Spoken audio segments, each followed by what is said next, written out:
এই ফিলিস্তিনের মধ্যে যে আকসাটা আছে, ওই মসজিদ আকসার কথা ওই সূরার মধ্যে উল্লেখ করা হয়েছে।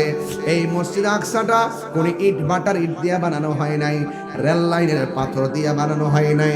এই মসজিদটা বানানোর সময় সমুদ্রের তলদেশ থেকে বড় বড় পাথর তোলা হয়েছে। কোনো কেরেন দ্বারা পাথর তোলা সম্ভব না, কোনো মানুষ দ্বারা পাথর তোলা সম্ভব না, এমন কোনো যন্ত্র নাই।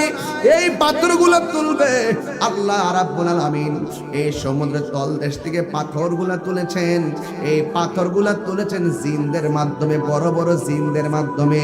এক একটা পাথর এমন ছিল যে এই মসজিদে আকসা, ফিলিস্তিনের যেই মসজিদটা রয়েছে মুসলমানদের প্রথম কিবলা ছিল, ওই মসজিদ আকসার গায়ে যত পাথর আছে সমুদ্রের তলদেশ থেকে পাথরগুলো তোলা হয়েছে।